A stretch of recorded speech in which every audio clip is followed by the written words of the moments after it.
Je vous salue dans le beau et précieux nom de notre Seigneur Jésus-Christ, mes bien-aimés.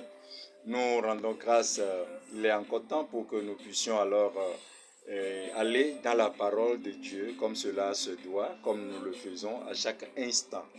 Oui, cette fois-ci, nous sommes toujours dans le sous-thème de la foi. Et aujourd'hui, c'est la foi aux promesses de Dieu. Donc, disons que nous avons intérêt à croire aux différentes promesses de Dieu parce que ces promesses sont rien que des vérités et des certitudes. Regardons un peu ce chapitre ou bien ce verset avec nous.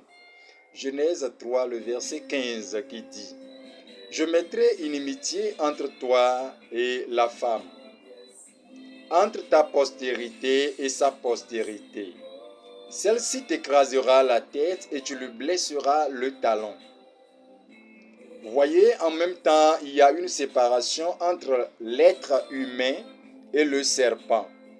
L'être humain, comment?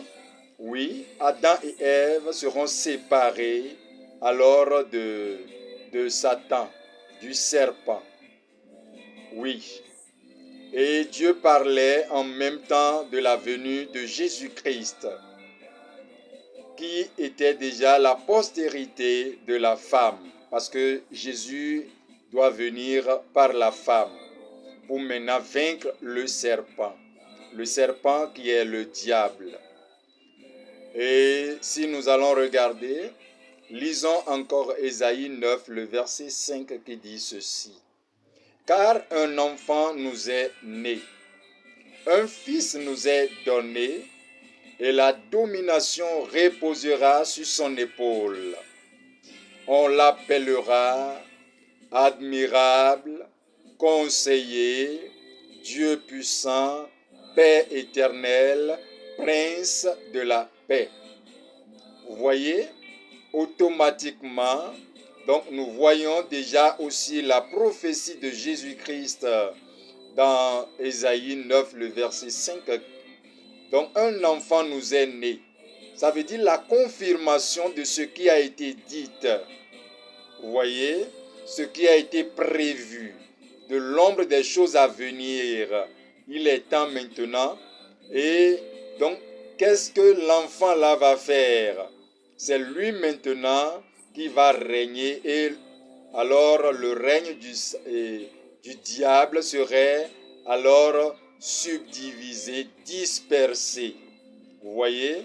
Donc, on dit, donc un enfant, un fils nous est né, nous est donné, la domination reposera sur son épaule. Donc, ça veut dire, il est la domination. Vous voyez, on l'appellera, vous voyez, le nom est déjà donné par l'ange de l'Éternel. Donc, admirable, celui qui serait admiré. Vous voyez, conseiller, le grand conseiller de l'univers, celui qui détient le bon conseiller. Vous voyez, Dieu puissant. Alors, on nous montre que c'est lui le Dieu puissant. Père éternel, ça veut dire il était Père, il demeure Père et il le sera toujours. Donc, il est toujours le Père éternel. Oui, il est le prince de la paix. Donc, il donne la paix sans aucune contradiction. Il donne la paix à tous ceux qui viennent à lui. Vous voyez, c'est lui seul qui produit la paix. Donc, ces 5 noms-là lui ont déjà été attribués. Vous voyez, que le Seigneur nous bénisse. Parce que ici, c'est de la foi aux promesses que nous parlons. Shalom, bien-aimés. À tout à l'heure.